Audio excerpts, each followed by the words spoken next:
안녕하세요. 한의사 이재성입니다. 오늘은 내과적인 증상과 통증이 같이 있는 병 설명드리려고 그래요. 내과적인 증상으로는 수면의 질이 떨어져요. 잘 자지 못하고 피곤하고 집중력 떨어지는 세 가지 증상이 대부분 같이 있고요. 그 다음에 이제 온몸이 아픈데 심지어 19군데를 체크를 해요. 그 중에서 대칭적으로 아플 때 몇 군데 정도 아픈 거를 합산하는데요. 등 쪽에 보면 뒷목 아프고요. 등쯤 아프고 허리 아프고 양쪽 엉덩이 아프고 뒷벅지, 허벅지 뒤에 아프고 장단지 아프고 앞으로 보면 턱, 어깨, 가슴, 배는 이제 소화불량이거나 아랫배는 이제 과민성 대장 증상, 그리고 이제 팔꿈치, 팔목 정도, 손목 정도에서 같이 아픈데요. 실제로 이제 제가 많이 본 경우로 보면 척추가 일단 아파요. 척추 전체에서 쓰라리거나 타는 듯 하거나 이런 느낌이 있으면서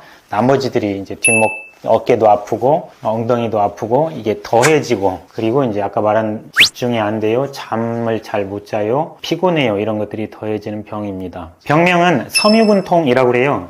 섬유는 근육이 섬유로 되어 있거든요. 우리 고기 먹어보면 근육이 이렇게 결이 있잖아요. 그 근섬유예요. 근육 섬유.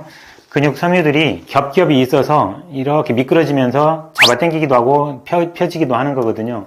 근데 근육 섬유의 문제다, 즉 근육의 근본적인 문제일 것이다, 이렇게 추정을 하고 섬유근통이라는 병명을 붙였는데요. 최근에 조금 연구가 더 진행되어서는 원래 별거 없는 약한 통증들은요, 아파요 하면 척수 옆에서, 그러니까 척추 옆에 있는 조그마한 센터가 있어요. 뇌 말고.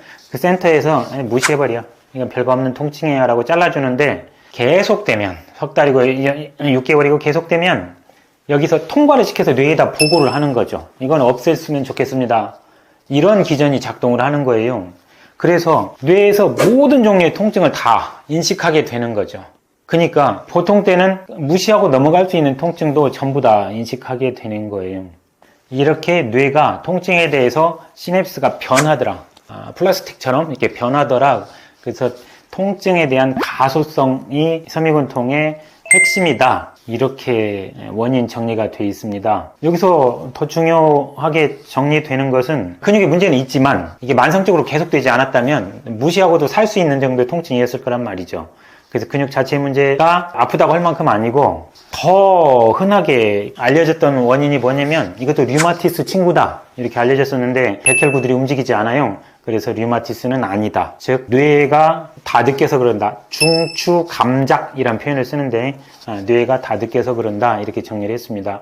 그래서 치료에 정말 중요한 치료로 오는 게 운동이에요. 운동을 하면 뇌가 좀 쉬게 되겠죠. 그래서 운동이 중요하고요. 그럼 운동의 종류에는 요가 같은 심하지 않은 운동도 좋고, 기공, 요즘에 이렇게 기공 같은 거 하잖아요. 기공도 똑같이 운동하고 똑같은 효과가 있다. 그리고 미국 섬유근통 학회 가장 핵심 첫 페이지에도 나와 있는 치료법은 침입니다. 미국에서도 섬유근통의 침은 증상 치료로서 훌륭하다. 그리고 뇌가 지쳐 있으면 더 받아들이니까 혹시나 불안이나 우울이 있으면 치료를 하는 것은 섬유근통 치료에서 같이 해야 될 일이다, 이렇게 정의합니다. 한방치료는 세 가지로 나눕니다. 첫 번째는 아픈 부위가 돌아다닐 때, 목이 아팠다가 엉덩이가 아팠다가 팔꿈치가 아팠다가 어깨가 아팠다가 이렇게 쌍둥이이긴 하지만 돌아다니는 거죠. 이렇게 돌아다닐 때는 그 관절 자체의 문제는 아니니까, 그리고 이건 분명히 염증이니까 염증을 낮추는 거, 염증을 떨어뜨리고, 그리고 얘는 붓거든요. 근육의 부종을 내리는 치료를 합니다. 염증 내리는 것은 전문약이라 처방을 받아야 되는 거고요. 부종을 내리는 것은 율무, 그리고 팥 껍질, 팥이 들어가 있습니다. 부종, 소변으로 나가게 하는 거죠. 이렇게 해서 염증 부종을 치료하는 거고요. 오래되면 이제 염증, 아픈 부위가 고정이 돼요. 항상 아픈 부위가 생겨요.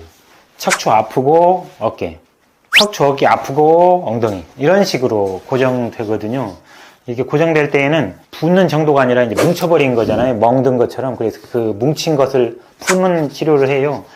대표적인 약이 홍화라는 꽃이 있는데요. 교통사고 났을 때 어혈든 것처럼 그거 푸는 것 같은 비슷한 원리로 치료를 합니다. 이제 한 군데로 고정이 되면 그 자리가 꼭 정말, 이때부터는 정말 류마티스 같아요.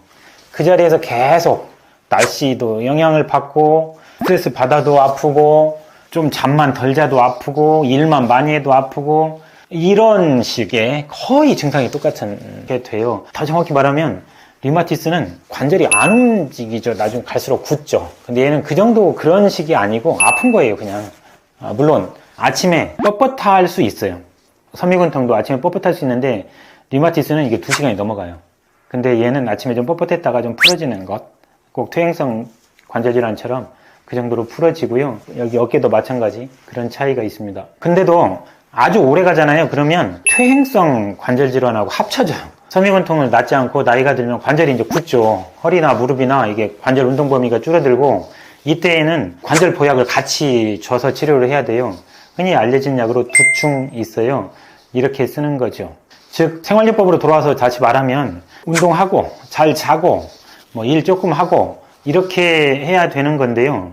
운동을 무리하는 수가 있어요. 운동은 어찌됐든 이 손상이거든요.